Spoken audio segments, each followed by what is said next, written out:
حضور اکرم صلی اللہ علیہ وسلم کے عہد مبارک سے آج تک ہر سال پوری دنیا میں جہاں جہاں مسلمان ہیں وہ اس سہ روزہ عظیم تہوار میں قربانی کے ذریعے حضرت ابراہیم علیہ السلام کی سنت کو زندہ کرتے ہیں۔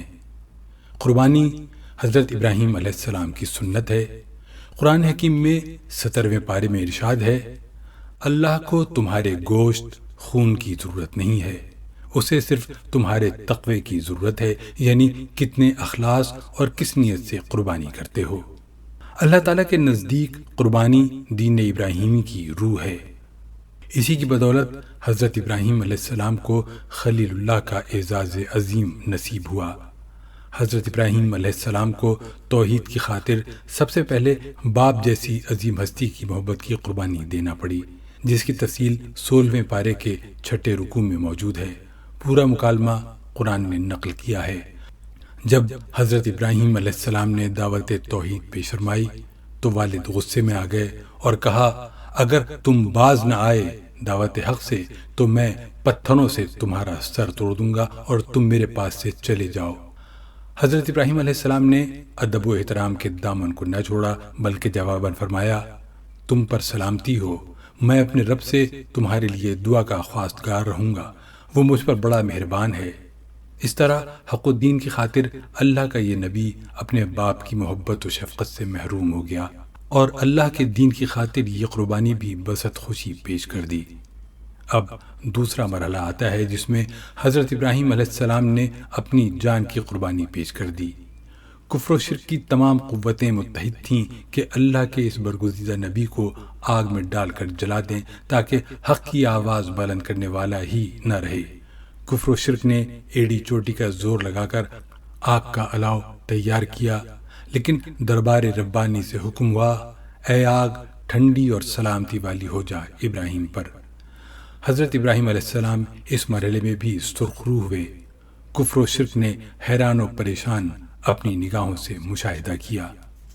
تیسرا اہم قربانی کا مرحلہ آتا ہے، وہ ہے وطن اور اہل وطن سے الوداع ہونے کا۔ اللہ کا نبی برضا و رغبت ہنسی خوشی گزر گیا، اپنے وطن کو خیر بات کہا، جوانی گزر گئی، بڑھاپے کی منزل آ گئی، اللہ نے بیٹا عطا فرمایا اور اس کے ساتھ ہی امتحان کا پرچہ ہاتھ میں دے دیا کہ اس شیرخوار کو میں اس کی والدہ کے اس سرزمین پر لے جاؤ جہاں نہ پانی ہو، نہ کھانے کا سامان ہو، نہ سبزہ لہلہاتا ہو۔ یہ خلیل اللہ اس امتحان میں بھی کامیاب ہو گیا اور یہ قربانی بھی دے ڈالی۔ بالآخر ایک اور امتحان کا وقت آ گیا اور عظیم قربانی اللہ نے اپنے خلیل سے طلب کی، جس میں یہ نبی برحق 100% پورا اترا اور ایسا امتحان دیا کہ فرشتے بھی حیران رہ گئے۔ اللہ کی طرف سے حکم ہوا کہ اکلوتے بیٹے، وہ بھی بڑھاپے میں ملنے والی اولاد کو ہماری راہ میں قربان کر دو۔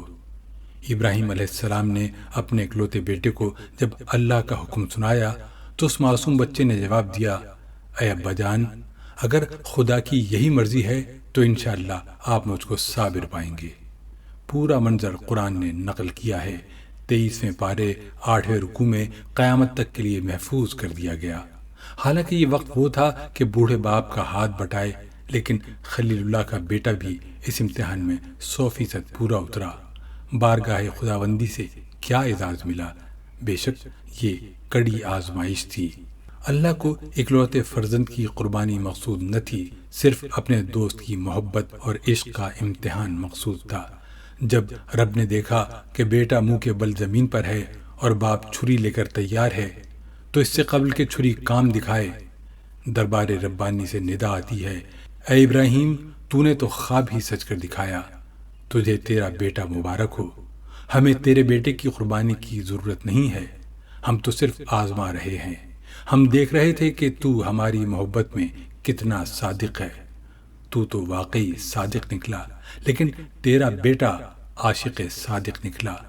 اس عشق و محبت کے امتحان میں پورا اترنے اور قربانیوں کے سلسلے میں ذات ربانی سے یہ نوید ملی، میں تمہیں بنی آدم کا امام بناؤں گا۔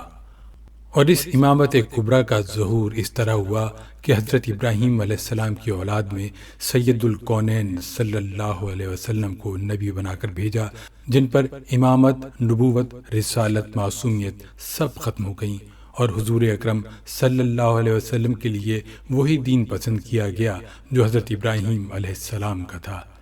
اس اعلان کو زبان ختم نبوت سے اس طرح کرایا گیا: اور کہہ دیجئے اے محمد عربی، مجھے میرے رب نے سیدھا راستہ دکھایا، یعنی دین قیم، جو طریقہ ہے ابراہیم حنیف کا۔ یہی وہ قربانی ہے جو اللہ تعالیٰ کی بارگاہ میں ایسی مقبول ہوئی کہ بطور یادگار ہمیشہ کے لیے ملت ابراہیمی کا شعار قرار پائی، اور آج بھی ذی الحجہ کی 10ویں تاریخ کو تمام دنیا اسلام میں یہ شعار اسی طرح منایا جاتا ہے۔